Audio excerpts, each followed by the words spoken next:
పెద్దపల్లి జిల్లా రామగుండం సింగరేణిలో తెల్లవారుజామున బొగ్గు గనిలో ప్రమాదం జరిగింది. గనిలోని 1వ సీమ్ 28వ లెవెల్ దగ్గర పైకప్పుకు సపోర్ట్ చేస్తుండగా కోల్ లేయర్స్ కూలిపోయాయి. ఈ ప్రమాదంలో 5గురు కార్మికులకు గాయాలయ్యాయి. గాయపడ్డ రాజయ్య, ఓదేలుకి సీరియస్ గా ఉండటంతో హైదరాబాద్ కి తరలించారు.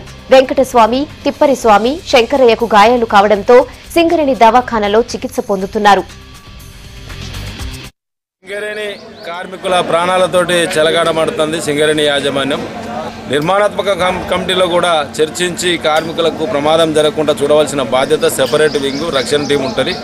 దాన్ని కూడా విస్మరిస్తుంది సింగరేణి యాజమాన్యం. ఉత్పాదకతతోటి ఇవాళ ఉత్పత్తి ప్రధానంగా ప్రతి టన్నుకు కూడా లెక్కలేసుకుంటూ ఉన్నారు. కార్మిక ప్రాణాలను కూడా లెక్క చేస్తలేరు. ఈ ప్రమాదానికి కారకులైన బాధ్యులు ఎవరంటే సింగరేణి ఇక్కడ లోకల్ మేనేజ్మెంటు. ఈ 2Aకు సంబంధించిన రక్షణ అధికారుల పర్యవేక్షణ లోపం. ఇవాళ 5గురు కార్మికులు ప్రాణాపాయ స్థితి నుంచి బయటపడ్డారు. ఈ మైన్ల పర్యవేక్షణ లోపం అనేది స్పష్టంగా